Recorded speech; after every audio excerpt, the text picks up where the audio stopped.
Sunt puține orașe în România în care alegerile vin anul acesta cu o competiție reală, locuri în care primarul în funcție e luat la întrebări pe stradă și se simte obligat să răspundă, pentru că oamenii știu că votul lor e important. Timișoara are șansa asta.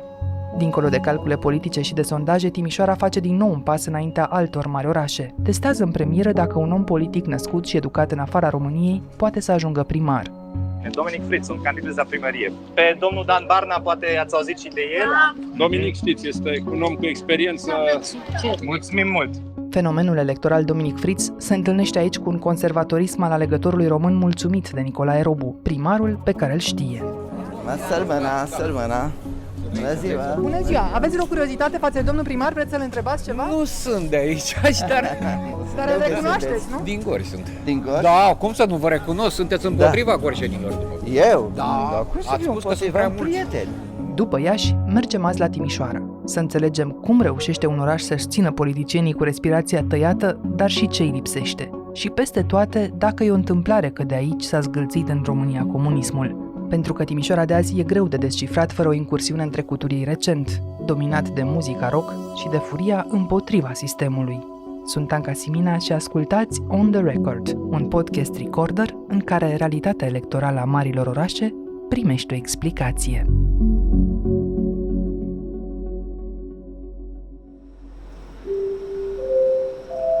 După drumul complicat de la Iași la București, am ales ca la Timișoara să vin cu avionul.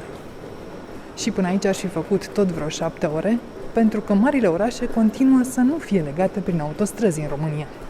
Ei bine, da, liniștea pe care o auziți e liniștea dintr-un aeroport internațional al unui mare oraș al României.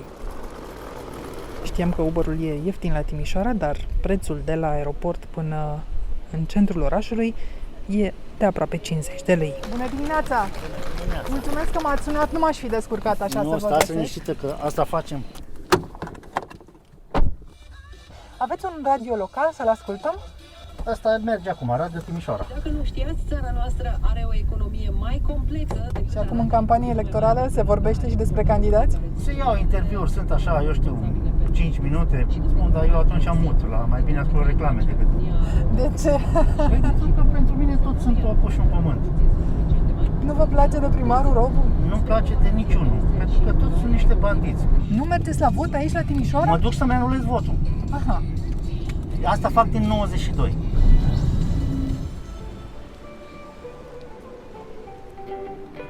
Timișoranul care m-a adus de la aeroport nu e tocmai fericit că în orașul lui vremurile au adus oameni din toate regiunile țării și nu întotdeauna cu cele mai bune obiceiuri. Dar îi acceptă, pentru că Timișoara e probabil cel mai cosmopolit oraș din România. E o poezie orașul ăsta și cu cine să mă întâlnesc dacă nu cu un poet. Robert Cerban vine chiar acum pe bicicletă și ne vedem în Piața Libertății. Bună, Robert, ne salutăm așa pandemic. E descurcat cu bicicleta până aici, am văzut că sunt piste, dar nu neapărat au și legături între ele. N-au legături și atunci tot. o mai e de coarne. Eu, să știi că în Timișoara se circulă cu bicicleta. Există la noi și aceste stații de biciclete de mult timp, unde având un abonament RATT și buletin poți să-ți o iei și să o folosești. Trotinete electrice iarăși sunt. Propusesem să ne vedem în Piața Unirii, dar când am ajuns în Piața Libertății mi s-a părut că nu poți să începi o discuție despre Timișoara din altă parte și de la altă idee decât cea despre libertate. E adevărat, mai ales că Timișoara a fost întotdeauna un oraș din ăsta nervos din punctul ăsta de vedere. Un oraș care a trăit bine, un oraș în care s-a circulat, un oraș care în timpul comunismului a avut acces la informație, fie prin minoritățile care au trăit și trăiesc aici, cea germană, cea maghiară, cea sârbă, care aduceau informație de dincolo, fie pur și simplu prin antenele care erau îndreptate spre posturile de televiziune sârbești în primul rând, și apoi maghiare. Apoi lumea aici avea parabolice, puteai să vezi și altceva și vedeai cam cum arată libertatea. Și seamănă destul de mult cu vestul, cât să nu-ți dorești neapărat să treci dincolo. E adevărat, seamănă, multe clădiri baroc, e un patrimoniu istoric foarte mare, cred că 14.000 de clădiri are Timișoara. Din păcate arată cum arată ele, pentru că sunt în proprietate privată, ca să le renovezi în exterior așa cum ar trebui, costă enorm, sunt firme specializate. Oamenii n-au bani pentru că sunt mulți oameni în vârstă care trăiesc în aceste clădiri și atunci, e o întreagă discuție ce ar trebui făcut cu ele. Robert Cerban povestește ca un scriitor și e critic ca un jurnalist. pentru că e și una și alta. A venit prima oară aici la finalul anilor 80 într-o tabără de creație. S-a îndrăgostit de oraș cum numai adolescenții știu să o facă și de 30 de ani s-a mutat în Timișoara. Îi iubește și oamenii, și muzica, și piețele. Și uite, aici în dreapta e fosta cazarmă militară care va deveni Muzeul Revoluției. Adică Timișoara n-are până acum un muzeu al Are Revoluției? un Muzeu al Revoluției, însă arată ca vai de mama lui, pentru că niciodată nu s-au alocat fonduri suficiente ca să facă un lucru încheiat la toți nasturii. A fost o improvizație într-un spațiu de cazare al soldaților și acum vor să-l facă aici cu fonduri și ar fi minunat să fie, pentru că e chiar în centrul orașului. Uite, această placă este dedicată spre eternă amintire locuitorilor eroici ai Timișoarei și martirilor care au pierit în urmă cu 30 de ani, luptând pentru libertate, democrație și drepturile omului în decembrie 1989. Își mai amintește timișoreanul un soi de apropiere așa sufletească de momentul Revoluției? Măcar în decembrie, da. Sunt emoționat în fiecare decembrie și e un oraș care îi datorăm foarte, foarte mult. Faptul că s-a răzvrătit împotriva lui Ceaușescu și a comunismului demonstrează un tip de temperament pe care alte orașe nu l-au avut, deși o știm prea bine istoria. Și Iași încercase lucrul ăsta și București încercase la un moment dat, dar la modul propriu a fost Timișoara. Ultimii 30 de ani ție îți explică de ce în Timișoara a reușit să treacă ideea asta de nevoie de libertate, deși în București și în Iași n-a reușit să spargă zidul?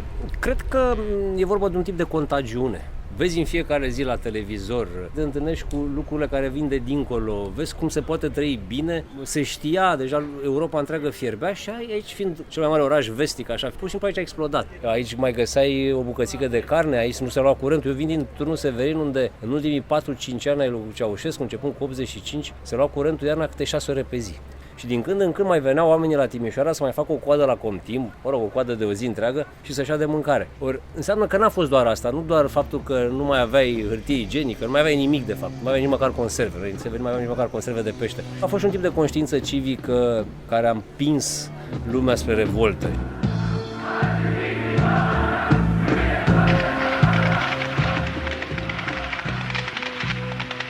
A fost o încleștare cumplită pe care numai noi, timișorenii, o cunoaștem la adevăratele ei proporții. De o parte, populația neînarmată, de cealaltă parte, securitatea, miliția, armata și trupele zeloase de activiști ai partidului.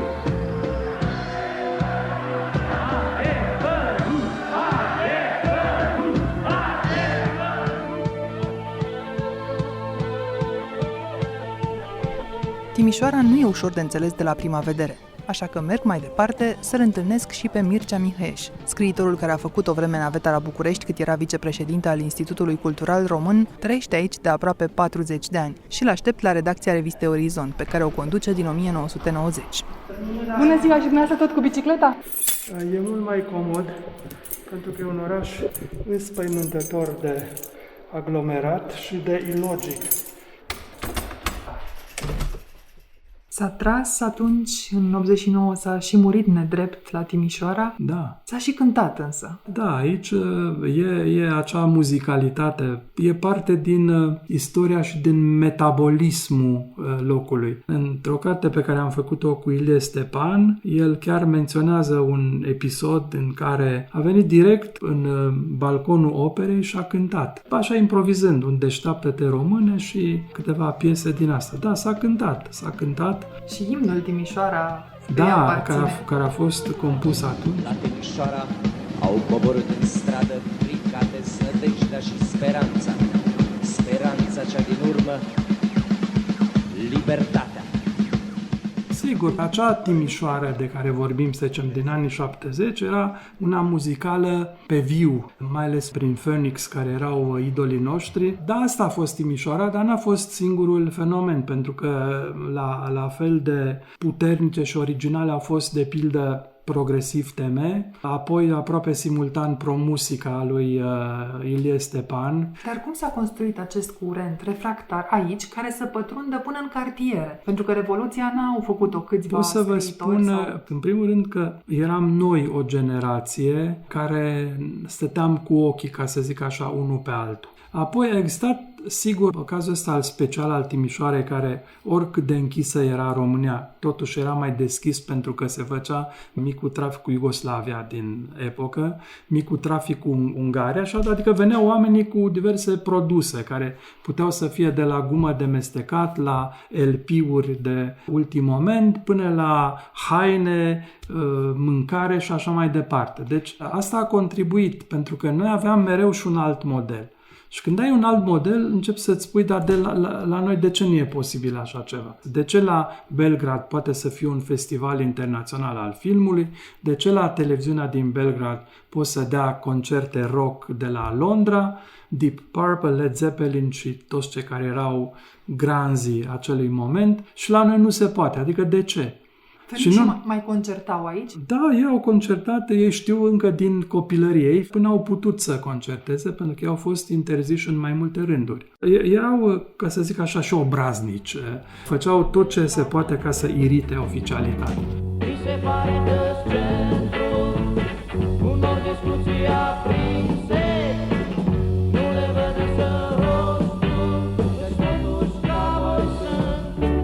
Nu știu dacă l-ați întâlnit pe Covaci, el a fost așa din totdeauna. Era șef, născut șef. Și cu un șef e greu să tratezi. Șerban Foarță, care a fost textierul lor în perioada cea mai bună, spunea: Nicu Covaci are bossă de boss.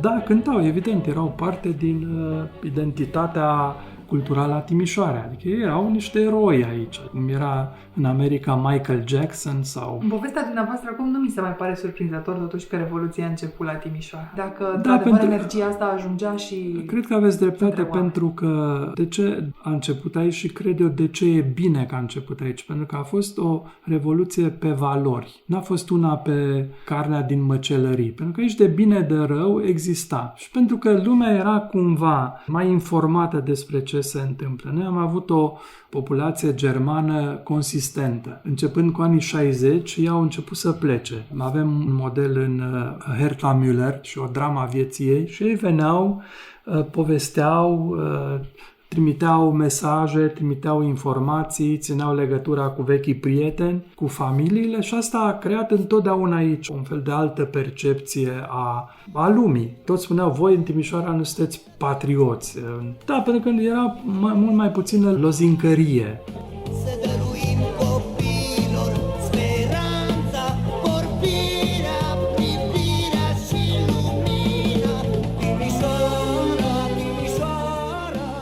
Ați simțit a doua zi după Revoluție că libertatea e altfel? Da, am simțit-o din prima clipă, pentru că a fost o perioadă de, a zicea, beție a libertății, pe care noi am simțit-o cu câteva zile înaintea restului țării.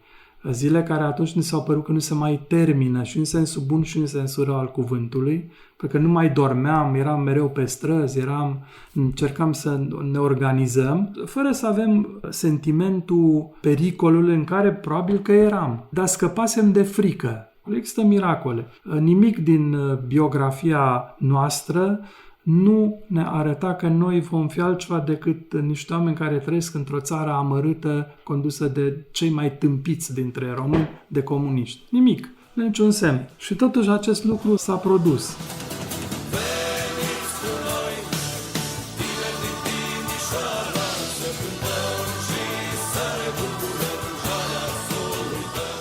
Ultimele urme ale comunismului se păstrează la Timișoara doar pentru amuzament.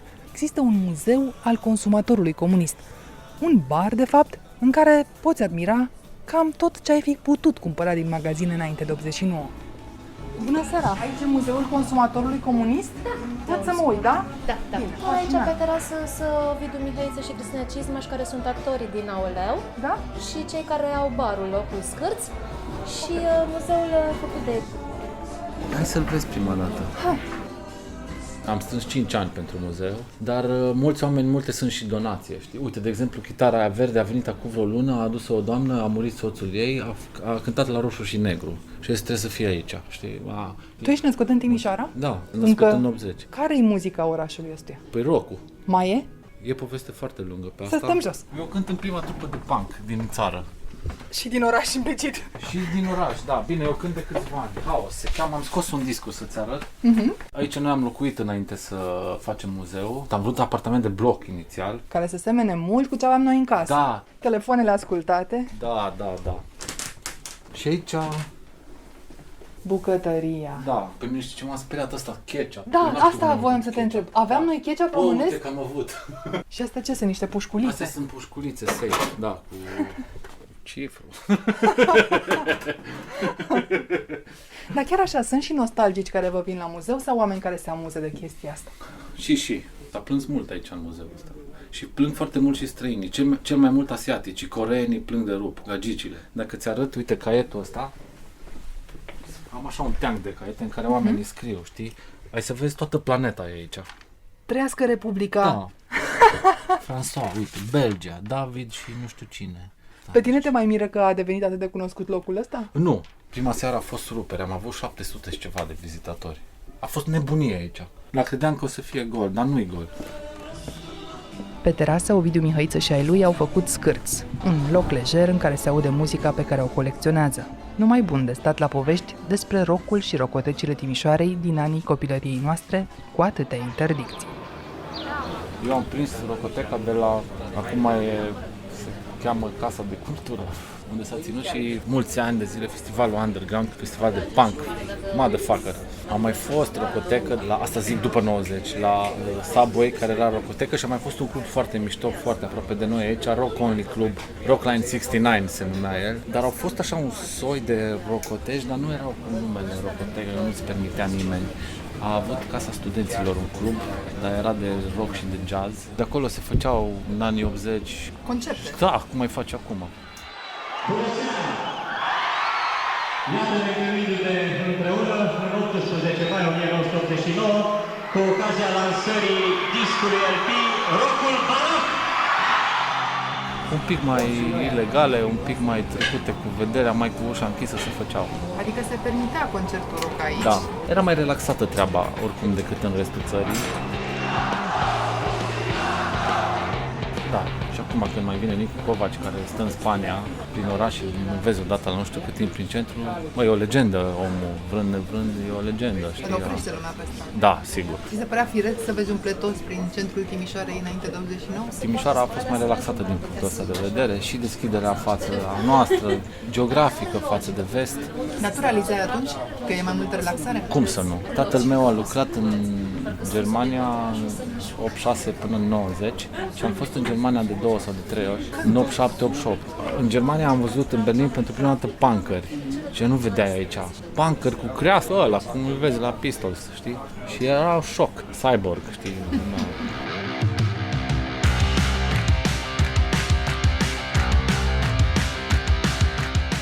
Veneau oamenii la punk în Timișoara atunci, Oai în de cap, 91? mergeau la orice, la punk, la trash, la death, la ce vrei tu mergeau. Anyway, please enjoy a great welcome from Timișoara, Crazy Head.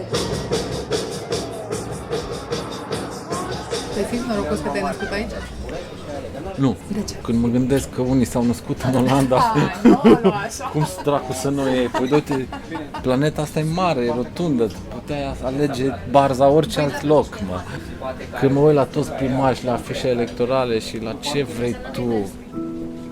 Anii libertății n-au adus în Timișoara foarte mulți primari.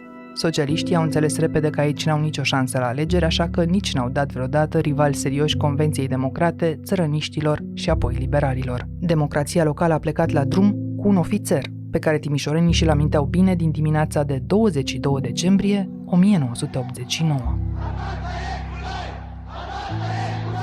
Primarul Viorel Oancea a fost primar între 1992 și 1996. Primul primar ales, așadar, a fost ofițer. Da, primul primar ales era membru al Partidului Alianței Civice, fusese, cred că, primul ofițer care pactizase cumva cu revoluționarii din Piața Operei. Mai mult a urcat la balcon, le-a vorbit și a riscat viața pentru că asta era trădare militară și evident îl împușcau dacă se întâmpla ca Revoluția să nu reușească. Și atunci a candidat, a câștigat, faptul că a fost curajos, evident a contat. L-am cunoscut direct pentru că am lucrat împreună mai mult de 9 luni de zile, am fost purtător de cuvânt. Hopa! Da. Cum ai ajuns în administrație? Prin 92-93 m-a tentat politica, adică aveam foarte mulți prieteni tineri care erau implicați în politică, în general în partide de dreapta. Unii la liberali, alții la țărăniști și unii la PAC. PAC-ul era Partidul Alianței Civice și mai era și Partidul Scriitorilor. Era o atmosferă minunată așa, de avânt revoluționar, vreau să schimbăm lumea și m-a prins jocul ăsta. La un moment dat, deputatul pe atunci, Vasile Popovici, deputat PAC, mi-a zis, uite, avem nevoie de tine nu doar pe linie de partid, ci și pe linie administrativă. Și am acceptat. Din păcate n-am rezistat foarte mult, mă simțeam un fel de birocrat. Culegeam informații din primărie și le dădeam presei. Și cum era presa timișoreană atunci, în anii 90? Era extraordinar.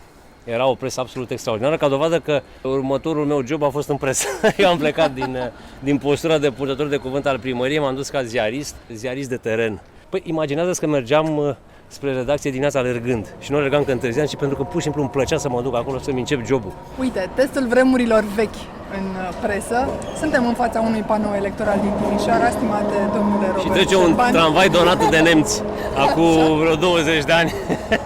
Și personajul acru care vă intervievează pentru un post de jurnalist vă întreabă care e știrea de pe acest panou. Sunt foarte mulți candidați și culmea panourile sunt pline. Am urmărit campaniile electorale din 90 până încoace și la un dat Timișoara din ultimile alegeri nu mai avea tipul ăsta de interes. Dar imaginea asta e frumoasă pentru că pune cumva semnul legalității între ei, cel puțin pentru moment. E adevărat. Adică sunt afișe de aceeași dimensiune, corect, nu așa vedem doar primele 3 partide, din care contează de fapt 2. Da. Așa, și acest semn al legalității îți dă senzația de luptă politică. Există sentimentul ăsta și în oraș? Da. Poate mai acut decât în alegerile trecute, când lucrurile erau așa de cel puțin în Timișoara. Acum, în schimb, simt un tip de acutizare și de profesionalizare a campaniei electorale. Mă uit, discursurile arată unele chiar foarte bine, ei arată bine unii dintre candidați. Dar cei care contează sunt acum Dominic Fritz de la USR, nu? Și Nicolae Robu. O să mă apropii să văd cine candidează de la PSD, că eu, de exemplu, nu știu cine vrea să fie primar în Timișoara. Voichița Lăzureanu. Un medic mai mult de viceprimar n-au reușit niciodată. Timișoara e un oraș foarte, foarte puternic, care impune cumva și are un mecanism de absorbție al individualității și al transformării acestei individualități în bine. De asta prezența în Timișoara a unui neamț care vrea să devină primar, e că pare chiar și pentru noi cei care locuim aici destul de tare. E tare, dar nu e foarte tare. Cunosc un primar de lângă München care e român. E primarul unei comune foarte bogate, unde toți fotbaliștii de la Bayern München au case. Și romul de prin Sibiu, adică plecat acolo, l-au ales. Prin urmare se poate, trăim într-o lume deschisă, ori tocmai asta e frumusețea acestei lumi în care trăim și de asta mă bucur că Dominic Fritz are un nume pur nemțesc, adică nu păcălește pe nimeni, nu e Dominic Popescu. E foarte ok. Timișoara merită tipul ăsta de competiție electorală, în interiorul căruia un cetățean german vrea să devină primarul Timișoarei. Și atât de frumos. Serios, ca așa? O spun sondajele, iar apoi el n-a venit de ieri de azi. El e un om care a învățat limba română și o vorbește foarte corect, cursiv. E un om care a făcut multe lucruri importante pentru Timișoara la nivel cultural, la nivel social. E un om care, culmea, crede în puterile lui. Pare un tip înfipt în realitatea cotidiană și politică, pentru că a lucrat în zona politică, din câte știu a fost consilier al unei dintre președinții Germaniei, are studiile necesare ca să înțelegi cum funcționează niște mecanisme și administrative, dar și politice. Și apoi e libertate. Legile europene ne permit acest lucru, să fim un fel de Zorro și dacă vrei să te duci să candidezi undeva unde îți place ție, poți să o faci. Cu șansele, asta mai e de discutat. Mă bucur că Timișoara punctează încă o dată la un capitol unde merită punctat. Da, domnule, se pot întâmpla și astfel de minuni. Dar până la minunile electorale ale prezentului, Timișoara s-a arătat mai degrabă conservatoare. Din 96 până în 2012, timp de 16 ani, orașul a tot ales același primar, pe țărănistul Gheorghe Ciuhandu, de care Mircea Mihăieș își amintește bine. Domnul Ciuhandu a fost un om cu principii, dar a avut ghinionul ca principiile lui să nu se mai potrivească de la un moment dat încolo cu ceea ce se întâmpla realmente în țară. El a fost reprezentant al Partidului Național Țărănesc Creștin și Democrat. Chiar președinte pentru vreme. Chiar o perioadă președinte. Asta l-a plasat într-o poziție marginală față de mainstream-ul politicii românești. Era un om atașat de valorile de aici, de cultura de aici, un om foarte civilizat, dar poate că mandatul a fost prea lung sau mandatele au fost prea multe. Timișoara are nevoie de un nou primar. Nicolae Robu, primarul Timișoarei. Schimbarea în bine depinde de tine. Cum și pe ce teren s-a născut un om politic precum domnul Nicolae Robu? El, la bază, este universitar, a fost multă vreme rectorul Politehnicii, unde a făcut lucruri foarte bune. Deci e un constructor prin natura lui. Apoi a intrat în politica liberală, unde s-a impus foarte ușor și a devenit primar. Traseul e simplu, universitate, parlament, primărie. Încercam doar să-mi descriu modelul politic pe care îl așteaptă timișoreanul ca medie. Dacă e un motoraș, dacă e un intelectual, dacă e un om care să tragă orașul. Pot să vă spun mai degrabă cum nu vrea timișoreanul să fie primarul sau nu vrea să fie PSD-ist. Asta este clar. Votul anti-PSD nu a fost singura constantă în Timișoara ultimelor 3 decenii. Atât cât mai respiră sub presiunile financiare ale vremii, presa locală a rămas mereu în opoziție cu politicienii. Mă întrebam de fapt dacă presa de azi mai este la fel de efervescentă ca cea de atunci, în Timișoara. Eu am lucrat în câteva redacții unde erau 30-35 de oameni. Acum nu cred că mai găsești servis. Nu cred că mai găsești 6 redactori într-un ziar local de cu totul. Dar chiar și așa, am trecut pe lângă o bicicletă, pe portbagajul căreia era fict un ziar de azi, un ziar tipărit. Mai apar foarte puține ziare în Timișoara, numărabile pe degetele de la o mână. E Agenda care mai apare, Banatul Azi, care e o revistă ce apare de 4 ani și apare și pe suport tipărit. Și uite, vorbim de presă, vreau să-ți arăt unul dintre ziariștii din 90 ai Timișoarei. Și nu e nicio regie aici. Constantin Duma, da? Trecem așa pe stradă. Salut, Costică. Bună dimineața! La cafea dimineața? Viitorul președinte al Camerei de Comerț. Succes! Noi tocmai vorbeam despre starea presei în Timișoara. Presa merge înainte și odată cu ea mergem și noi. Te îmbrățișe să ne vedem cu bine. Te pup, numai bine. Uite, ni se întâmplă des lucrul ăsta, să ne întâlnim cu oameni cu care ne știm. Uite, acolo în stânga vezi un italian. E un personaj foarte interesant, îl cheamă Enrico Canata. E unul dintre italienii care s-a stabilit în Timișoara. El a fost ani de zile profesor de flaută la conservator, unul dintre profesorii foarte iubiți și unul dintre oamenii pasionați, așa cum sunt italienii de muzică. Iar acum s-a îndreptat spre zona de reconstrucție a Timișoarei. El face fațade, are o firmă de construcții, da? E, cum să zic, e considerat de-al nostru. Enrico! Carmen, salut! Good morning! Și mie îmi pare bine. Mi-a povestit Robert despre dumneavoastră, spune că refaceți fațadele clădirilor istorice. Da, am făcut câteva, da. De câți ani sunteți în Timișoara? Și 30 acum. Da. Și mai rămâneți? Aici, viața mea aici se dezvoltă, mult. Mi-a mai șoptit Robert ceva, și anume că îl susțineți pe primarul actual. Votați aici? Da, votam noi italienii. Și vă place primarul actual? Da, îmi place pentru că a făcut multe chestii, e normal că îmi place. Da, de când este el, cel puțin am văzut o dezvoltare imensă. Sincer, mi simt ca în Italia. Mi s-a părut intrigant așa pentru că este și un candidat german născut în Germania care vrea să fie primar aici la Timișoara și mă gândeam că poate vă regăsiți în acest profil al străinului venit, acceptat și iubit aici. Mă regăsesc eu internaționalitate, mă regăsesc cu cine face bine și în sintonia cu ideile mele. Și acum pregătiți centrul de momentul Capitalei Culturale? Cum să nu? Sunt implicată cu spectacole, cu de toate. Cum ziua de inaugurare se face un'opera italiană. Singura opera în lume cu subiect românesc, Traian în Dacia, că l-am descoperit eu. Bine, dragule, te îmbrățișez să ne vedem cu bine. Te pup! O zi frumoasă, mă bucur că v-am cunoscut, numai bine! După câteva ore în centru, mă tem că Timișoara m-a aruncat deja într-un mic oraș flamand. Mă aștept în dimineața asta ca și cocoșul, dacă se pune pe cântat, să o facă în mai multe limbi. Dar sunt oare străinii atât de ușor acceptați precum pare? Am trăit de-a lungul timpului, sunt aici de 30 de ani, aceste, cum să zic, zvârcoliri.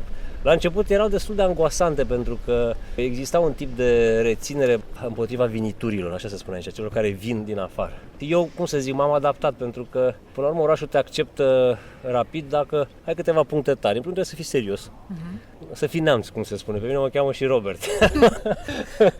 Apoi, trebuie să fii muncitor. Și slavă Domnului, mi-a plăcut să muncesc, am avut și 3 servicii la un moment dat, de nu știam de capul meu. Să fii punctual, să ții cuvântul și atunci există un tip de filtru, știi? Am ajuns în Piața Unirii, una dintre cele mai frumoase piețe din România, dacă nu cea mai frumoasă. Spectaculoasă este. Da, eu mi-amintesc că piața asta prin 2000 ieșisem de câteva ori în Occident și din când în când treceam prin piața asta așa și mă opream și nu mi explicam cum Dumnezeu o piață că asta e pustie. Nu era nimeni. Uite, acum e plină de cafenele, seara aici e plin, aici e plin de viață, e multă lume, deseori sunt spectacole, aici era o scenă. Domul în dreapta, iarăși câteva cafenele, în spate e Muzeul de Artă și Biserica Ortodoxă Sârbă și aici în dreapta s-a desfințat anul ăsta, a fost una dintre cele mai tari cafenele din Timișoara. Cafeneaua Bohem, o găsea inclusiv în revistele de prezentare ale Austrian Airlines. Cafeneaua artiștilor? Da, era cafeneaua artiștilor. Veneau și studenții și profesorii de la Facultatea de Arte, aici s-au făcut o grămadă de expoziții de pictură, lansări de carte, Papion, de celebru Papion, da. Ochii văd, inima bere. Da, normal. Peretele centrului vechi. Eu am zis că e o poezie, tu zici că nu. Ba, nu, așa are poezia lui. Și uit în stânga, acolo o echipă de politicieni care se pozează, a ieșit să-și facă campanii electorale. Da, păi costumele negre, ziua în amiaza mare. Da, dă bine la poză să fim costum negru. Recunoști vreo față? Da, recunosc. Uite, viceprimarul. Și primarul nu e printre ei? Mă uit acum să-l văd. E echipa liberală. Eu mă duc până acolo. Vrei să vii cu mine? Nu, du-te tu. Deci sunt politicienii locali, au ieșit să-și facă poză. Mă duc repede. Sunt viitorii consilieri locali și județeni. Da, te rog. Da.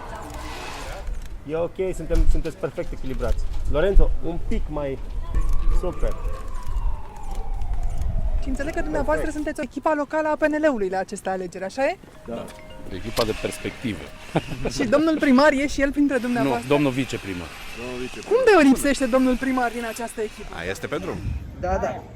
Să-l mâna, numai bine, să-l mâna. Domnule primar, aș vrea să vă propun un experiment dacă aveți 5 minute libere. Vreți să ieșim 5 minute afară și să vedem ce curiozități au oamenii față de dumneavoastră? Ce ziceți? Ei nu se opresc să mă întrebe probabil Ba, aici în centru. De ce nu? Stați să vedeți. Mă salută și mai spun una, două vorbe. Păi, da, tocmai, haideți să-i vedem cum reacționează. Bună ziua! Să-l mâna. Bună ziua! Bună ziua! Aveți o curiozitate față de domnul primar? Vreți să-l întrebați ceva? Nu sunt de aici, dar... Dar îl recunoașteți, nu? Din Gori sunt. Din Gori? Da, cum să nu vă recunosc? Sunteți împotriva gorjenilor, după cum. Eu? Da, cum să ați fiu spus că sunt prea mulți. prieten? Nu, asta de naturat unii.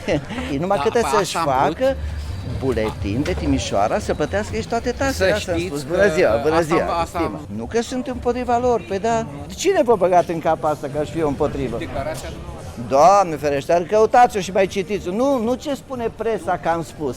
Uitați-vă ce am spus, că e mare diferență între ce spun și ce spune presa că am spus. Sănătate! Primarul Nicolae Robu e de neînduplecat. De la începutul campaniei a refuzat orice dezbatere directă cu vreun contracandidat. În fața poporului e însă dispus să dea socoteală. Chiar dacă în stradă pare că îl cam strânge costumul. Mi se pare un loc foarte bun dacă stăm exact 5 minute aici. Așteptă colegii să ne 3 facem minute poze, știi? atunci 3 minute așteptăm aici să vedem într-o intersecție din Timișoara cine trece și ce are să-i spună primarul. Ia să vedem o audiență inopinată. Întrebarea mea ar fi dacă se poate ca orașul să fie mai curat. Totdeauna se poate. Dacă cumva o să fiți în continuare primar ales. Dar unde vedeți acum mizerie? Bine, aici nu. Aici Dar nu. unde? În Girocului. Bine, am fost săptămâna asta. Asta e părerea mea. Acum poate Da, nu standard de întotdeauna este loc pentru mai bine. Tu poți să fac și o poză cu dumneavoastră? Uite, hai să căutăm să vedem cum e calitate. Calitate aer, site-ul oficial al Comisiei Europene. Câteodată arată prost, dar oricum arată mai bine decât în majoritatea orașelor. Bun, dar eu care trăiesc aici nu doresc să inspir, să respir un aer cât mai curat.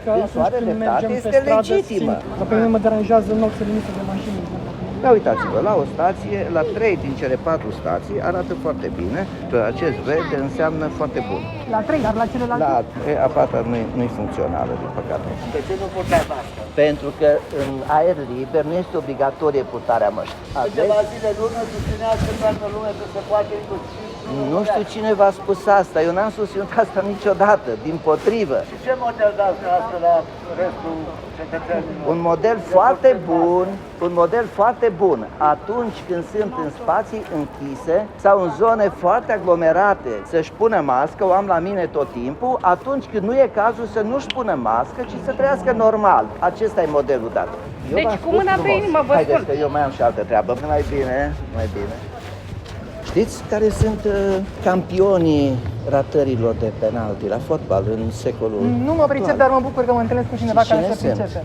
Ronaldo, Messi și așa mai departe. Cei mai mari fotbaliști au și nerealizări, dar omul după ce este judecat? După nerealizări sau după realizări?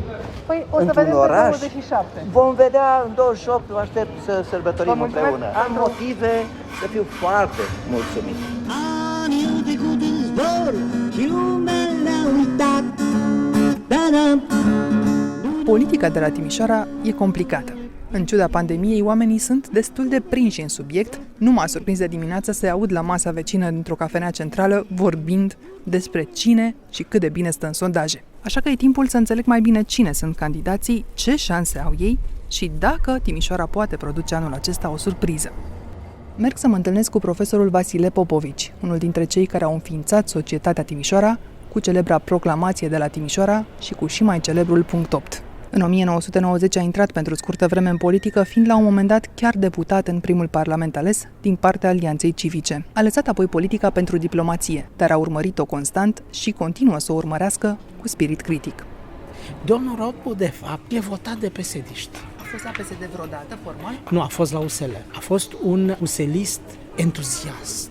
El pe val, uselist, a prins primăria din Timișoara. Și atunci a candidat prima oară? Atunci a candidat prima oară ca primar. Pentru că venea din Parlament. Da. El știe că în Timișoara n-ar fi putut candida și câștiga fără emoții dacă n-ar fi fost în Partidul Liberal. Pe etichetă uselistă, deci în conjunctură PSD-PNL, a câștigat primăria. Și el a rămas pe segmentul pe care îl satisface, cel de PSD.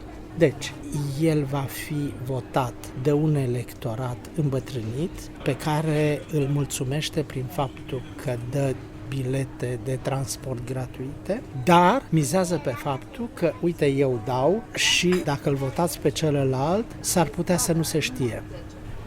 El este ceea ce se numește un populist autentic.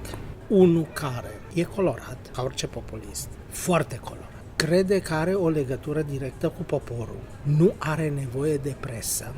El este presa și el are o menire în viața asta de a vorbi direct cu poporul. Ca orice populist este naționalist, anti-tot ce nu este Timișoara, are toate chestiile de autoritarism, de personalitate accentuată. Farmec? Da, carismă își crede el. Te amețește, te învăluie în vorbe. Tipic. Omul este în lumea lui. Îi spui că aceste trotuare nu se potrivesc cu acest oraș. Nu este, pentru el este frumos. El a decis. A decis împotriva Direcției de Cultură și Patrimoniu, care este lângă noi și care n-a fost consultată, deși se asfaltează în zonă istorică, nu contează. Punctul lui de vedere e ăsta. Și acum ne cumpără trotuare folclorice, cu motive folclorice, cu I. Unde aici să fie în centrul orașului? În această Timișoară, stil secesion. Nu contează, Art Nouveau. Nu contează. Dacă el decide ceva, aia se face. Împotriva arhitecților, împotriva artiștilor, împotriva tuturor oamenilor de cultură, a tuturor experților, el este expertul în acest oraș. El a fost ales de popor. Dacă vreți să lucrați pe un material la facultate, ce este un populist, ce este populismul, veniți la Timișoara, îl aveți 100%. Gândiți-vă la Trump, gândiți-vă la Robu. Da, întâmplarea face ca această atitudine de guvernare locală să se petreacă într-un oraș care are totuși vocația libertății. Exact, asta este marea contradicție, marea noastră problemă.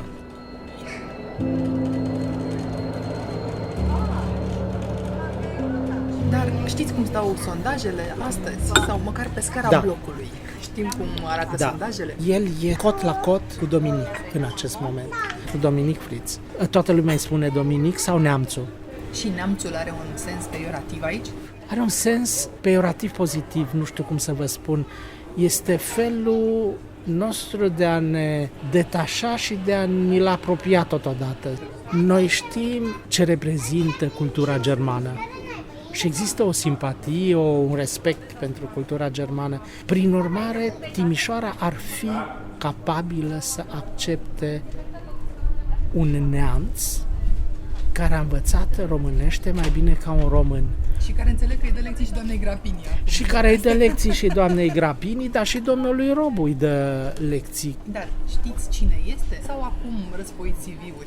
Nu, este un fenomen pe care nu o să-l întâlniți niciunde. Acest băiat are un magnet în el. Sunt absolut convins că Timișoara poate avea un nou început și toată România poate să aibă un viitor în care lumea nu mai vrea să plece, ci să rămână aici și poate să și vină înapoi și poate nu doar românii să vină înapoi, ci alți europeni ca și mine să vină în România, în Timișoara, să construiască aici un viitor pentru toți. Pur și simplu adună oameni, este un aspirator de oameni. Când l-ați întâlnit prima oară? Prima oară l-am întâlnit anul trecut. Am zis, voi sunteți nebuni. Asta este cea mai crazy idee ce s-ar putea întâmpla. Deci am fost foarte confuz. În cursul serii, când el a început să vorbească, am fost atât de șocat din cauza faptului că vorbea și se autocorecta în română. Zice, nu așa se spune, așa se spune. O clipă, Dominic, o secundă. Ce ești tu? German. German din Berlin. Și cine a fost român? Bunicii, părinții? Zice nimeni. Zic, stai puțin, nu cred. Am venit în Timișoara, am avut o prietenă româncă, dar zic, totuși este imposibil să vorbești atât de bine românește. Și vă rog să mă credeți, în acea oră jumătate, eu am ajuns să cred că da, acest om poate câștiga primăria Timișoara. În numai o oră jumătate, convins că asist la ceva exotic și la o idee absolut imposibilă.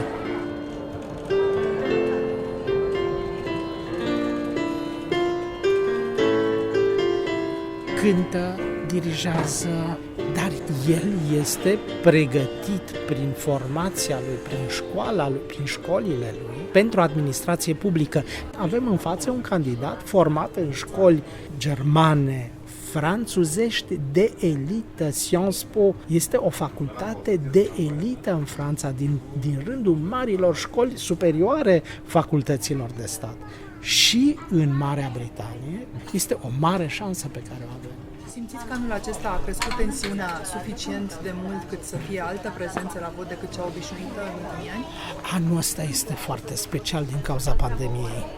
Și asta face foarte nesigure alegerile. În mod normal, Timișoara era pregătită să-l schimbe pe domnul Robu. Nu știu ce se va întâmpla în condiții de pandemie, că nimeni nu știe ce se va întâmpla. Cum va acționa Africa? Cine se va prezenta la vot? Se vor prezenta oamenii vulnerabili și de vârsta a treia? Sau nu se vor prezenta gândindu-se că riscă?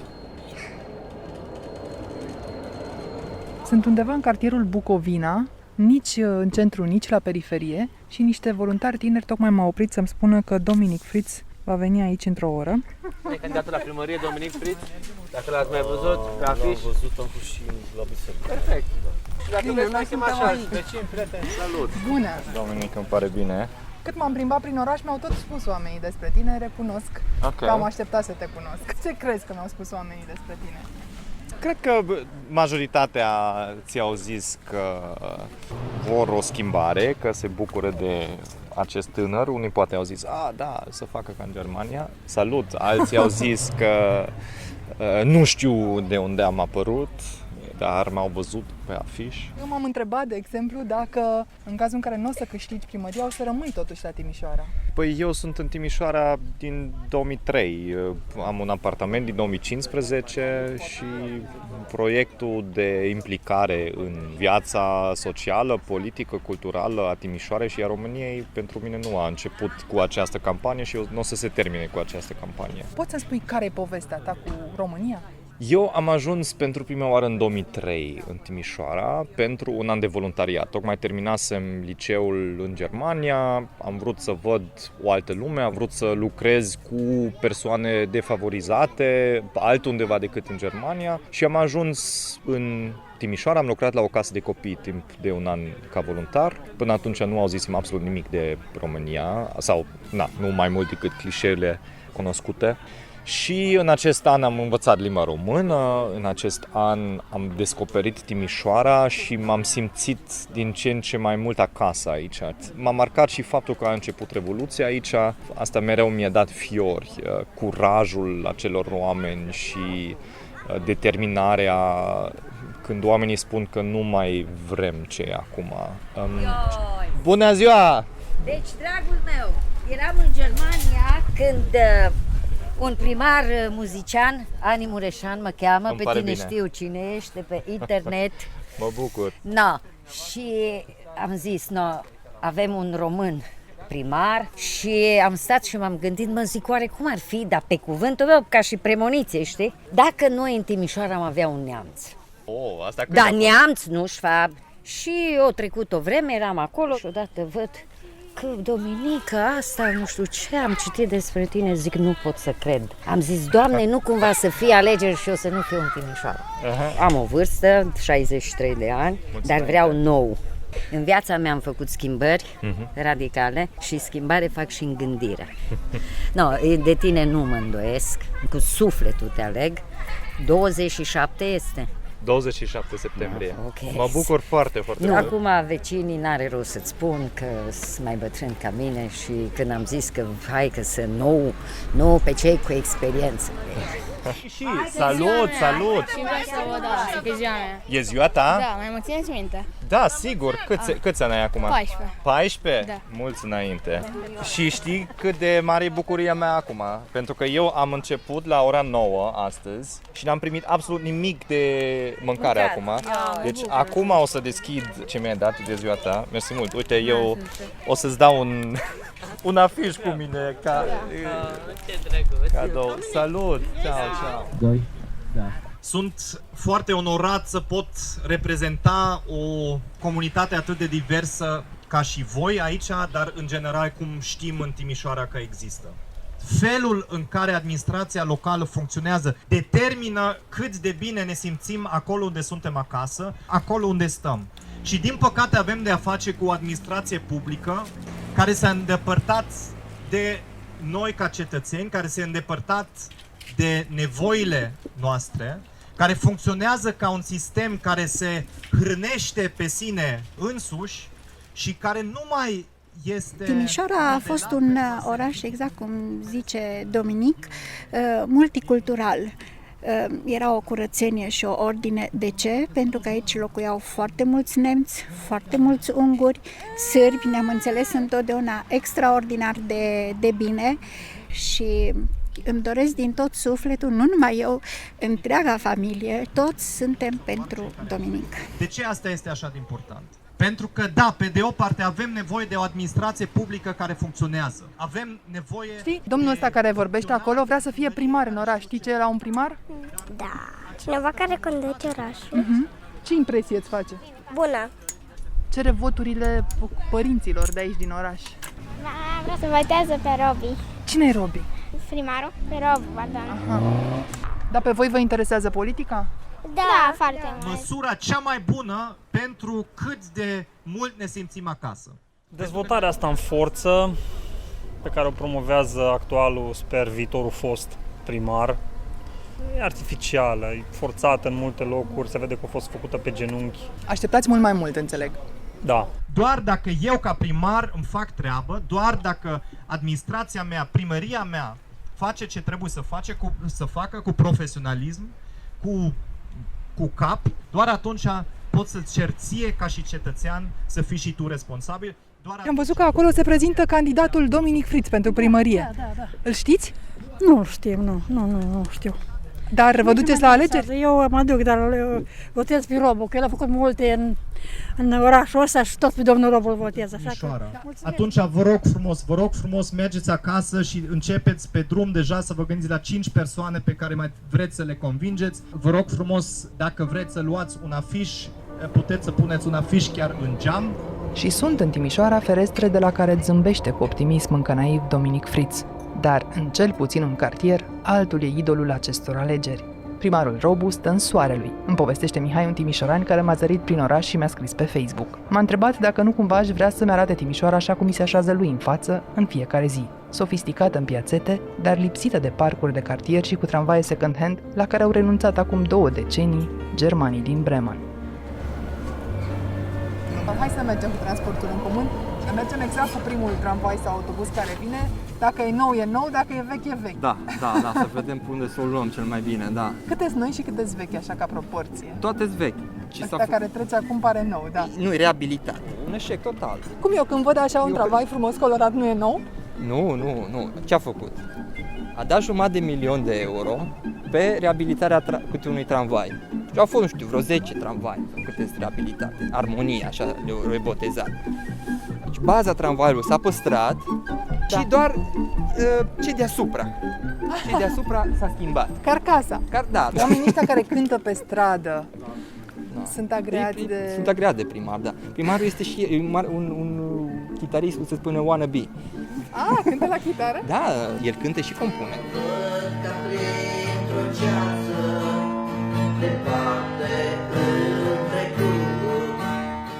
Ce mai interesant, pune pe versuri poezie românească. Și poeții nu se supără, care mai sunt în viață?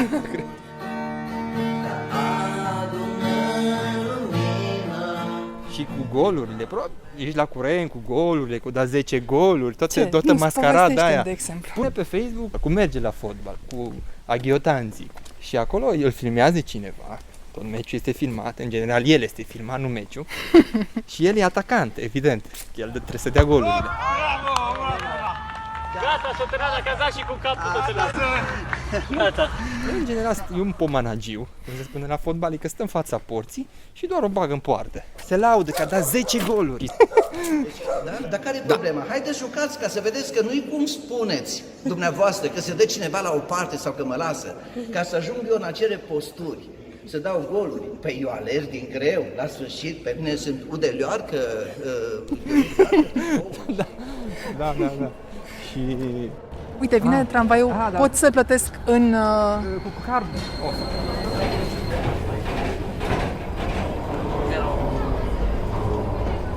Prin cartierul în care locuiește primarul Nicolae Robu, acum se înaintează destul de greu pentru că se lucrează foarte mult.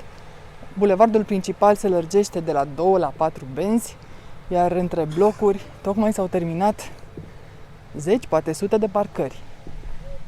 Ăsta e cartierul Sudului, vă rog? Da. Sau Soarelui, cum se numește? Așa. Văd că aici la dumneavoastră se lucrează. Se lucrează, pe început. Eu tăiat pobe care am pus eu 40 de ani aici. Uitați cum arată. Păi de ce i-au tăiat? Eu scot din parc, eu lărgește drumul pe 4 benzi, face bine, dar... Șoferii sunt fericiți la dumneavoastră în cartier. Deocamdată așa. Va fi peste un an și ceva, va fi cel mai bun cartier, cel mai fain. Aha. Da, așa, deci împrejurul nostru, dacă ne uităm, vedem o parcare mare, destul de bine amenajată, în față În afară de domnul Robu, care a făcut lucruri extraordinar de bune și grozave, după mine, după Revoluție, că am fost primul primar care, să zicem că a făcut pentru oraș ceva. Pe strada dumneavoastră vine vreodată primarul? Da, nu odată, de mai multe ori. Deci îl găsiți în șantier sau unde? Da, se plimbă, se vede ce se întâmplă. Îl votați mai departe pe domnul Robu? 100%. Am înțeles că și domnul primar Nicolae Robu locuiește tot aici în cartier, îl știți? Da, îl știm. Și soția dumnealui este directoare aici la școala asta, la Generală 30. Chiar aici unde suntem acum? Da, e o școală foarte renumită în Europa. Dotată, am înțeles. Are bazin de not, are bază sportivă, văd că... Și dacă ar trece întâmplător domnul primar acum la ora asta, nu știu, ducându-se la piață pe lângă noi, Ce ați avea să-i spuneți? Să o țină tot așa. Parcă e o lumină, nu știu, parcă chiar e soarele pe strada aia.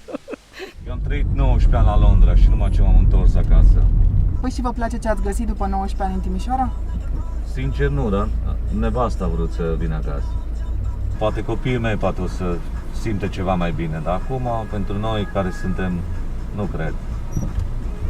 Lumea tot pe robul să le aleagă. De ce să dai ce e bun, să alegi pe cineva care e nou, care nu știe ce...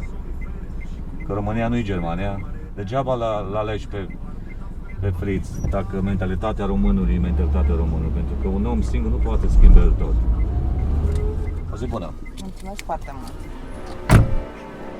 Timișoara de azi are deopotrivă nemulțumiți apatici, entuziaști ai șoselelor asfaltate recent și oameni care așteaptă, cu toate schimbările din ultimii ani, mai mult și mai mult. Ca peste tot, e greu de închipuit centrul împăcat cu periferia. În lumea lui Robert Șerban, Timișoara are cusururile ei. În numai 4 luni, orașul ar fi trebuit să-și pună oficial blazonul de capitală europeană a culturii, pe care tramvaiele vopsite îl anunță cu fală. Pandemia mută acum momentul în 2023. 2 ani de amânare, cât o binecuvântare. Cum simți tu azi orașul ăsta? Răbdător, scrâșnind din dinți, apăsat? Îl simt că are mult mai mare putere decât demonstrează. E un oraș ce poate mult mai mult decât dă. E ca un copil care îi leneș cumva. Adică îți dai seama de capacitățile lui intelectuale, poate chiar fizice, și îl vezi că preferă să stea pe calculator sau se uită doar pe geam, nu merge să se joace afară. Așa simt eu Timișoara. Timișoara are nevoie de un aer în pânzele, care sunt cam plăștite acum. De ceva timp îți trebuie câteva elemente magnetizante care să facă din orașul ăsta mult mai mult decât e. Mult mai mult decât e. Și se face prin oameni. Să nu uităm, Timișoara e într-o competiție deschisă cu Clujul, frustrantă. Da, cum, cu Oradea. Nu la nivelul ăsta. Nu, vreau mai mulți bani în oraș, vreau să fie mai dezvoltat, vreau să-mi fie mai bine, vreau să am mijloace de transport mai sofisticate, să am piste de biciclete, să am unde mă duce la sfârșit de săptămână. Am o mare problemă aici. O mulțime dintre banii timișorenilor se duc fie în Ungaria, unde sunt aceste aquaparcuri. Și te duci în Ungaria? Da. În weekend? Deseori merg în Ungaria, fie la Maco, că e mai aproape, fie la Szeged. Apoi marile concerte sunt lângă noi. Belgradul și Budapesta. Îmi doresc să poposească și la Timișoara din când în când câte o trupă mare. Nu știu de ce n-ai ocolesc orașul ăsta. Ori acum se întâmplă, dar are câteva lucruri bune Timișoara, dar ar putea să aibă lucruri mult mai bune. E un oraș destul de amorțit, nu ți ascund. E un oraș destul de amorțit, iar asta, capitală culturală, care ar fi trebuit să dinamiteze la modul bun orașul, n-a făcut-o. De exemplu, ce o să fie acolo? Habar nu am și nu cred că știe nimeni. Păi și unde e rigurozitatea aia de care vorbeam la începutul întâlnirii noastre? Păi aici o mare problemă. De fapt, și ce s-a întâmplat? Era logic că va câștiga Timișoara din mai multe motive. În primul rând, geopolitice, dacă vrei, pentru că e un oraș care are dublă graniță, e un oraș spre vest, era orașul Revoluției, era un oraș în plină dezvoltare economică, deci teoretic putea să susțină și financiar un astfel de demers cultural. Ori acest proiect l-a făcut arhitectul. Mi se pare cumva nefiresc ca arhitectul să se transforme și în constructor. În general, altcineva îți face casa decât cel care ți-o proiectează. Credeam că în ceasul al 12-lea se va schimba. Mă tem că ar să fie un fiasco. Da, administrația locală are ceva de zis în povestea asta? Absolut. Poate ajuta, poate trage proiectul după sine? Bineînțeles, principalul negociator și omul care a girat cumva pentru întregul proiect a fost chiar primarul. Sper să nu ratăm, deși până acum lucrurile arată foarte, foarte prost. Da, tu vezi finanțarea aceea care stă să vină sau care a venit parțial? Vezi că se transformă lucrurile într-o capitală culturală? Păi până acum nu prea, adică până acum s-au cheltuit 5 milioane de euro. Ori ar fi trebuit să simți cumva, măcar la nivel de click cultural, să vezi că oamenii au habar. Însă vreau să-ți mai spun ceva. În ziua în care, la ora în care s-a anunțat cine va fi capitală culturală, eram cu niște colegi jurnaliști de la Banatul Lazi, undeva la Casa Politehnică. Ne puseserăm toți telefoanele, tabletele și eram în direct și ne uitam cu sufletul la gură. Eu vin convins și încercând să-i încurajez pentru că toți erau emoționați. Dom'le, dar dacă nu? Bă, zic, noi câștigăm, zic, fiți. Și asta s-a întâmplat. Nu ți ascund că am plâns de bucurie, că a fost o emoție atât de puternică încât mi-au dat lacrimile. De acolo ne-am sunat unii pe alții unde ne întâlnim și unde să mergem. Am mers în Piața Operei, nu? Anca, am stat în Piața Operei aproape 2 ceasuri. M-aș fi așteptat ca orașul să iasă în stradă. Ca la campionatul mondial. Ca la campionatul măcar european, dacă nu mondial, ca la un meci de fotbal al lui Poli. M-aș fi așteptat ca lumea să vină acolo să se bucure. Era o mare victorie. Ori am fost, în timp de 2 ore, dacă am fost 50 de oameni. N-a ieșit. Era în schimb un festival de folclor și au trecut actanții acelui festival pe acolo prin zonă. Lumea nu simțise lucrul ăsta. Dar am zis, doamne, zic, ok, nu-i nimic, lucrurile astea se pot reface, pentru că va fi un tip de vrie în care orașul va intra, va fi o potență din asta, o forță uriașă, o energie care ne va face pe toți să știm că vom fi în 2021 un oraș invadat de turiști, plin de evenimente, un oraș din care nu ai decât de câștigat și povestea e nu doar în 2021, că de fapt șansa acestui oraș e după aia. Uite Sibiu, la noi te întreabă 10 oameni, dacă știu ce cu capitală culturală, ceea ce e halucinant, nu se poate, deci nu se poate, este un rateu, cum să zic, pe față. Dar a mai existat după Revoluție vreun moment în care să fi dispărut aceste diferențe între categorii sociale, între generații și să ai efervescență așa la unison? Nu, ea s-a stins treptat și cumva pare firesc. De ce? Pentru că n-au mai fost puncte critice. Ori, din punctul meu de vedere, șansa asta cu capitală culturală e cea mai importantă după Revoluție. Adică nu a existat niciun eveniment mai tare, ori nu poți să ratezi așa ceva. E interesant de urmărit. Eu nu doresc decât binele orașului, adică să aibă viteza pe care o merită. Toate bine, nici măcar să nu-l încurci, să-l lași să meargă de la sine pentru că merge bine. Cu toate contrastele lui, Timișoara e un oraș în care mulți și-ar dori să trăiască. Numai că timișorenii nu s-au mulțumit întotdeauna cu ceea ce aveau deja. Așa că plec din Timișoara cu o mare curiozitate. Dacă pe 27 septembrie, orașul Revoluției va fi și primul care să arate că în România marilor orașe nu merge întotdeauna și așa.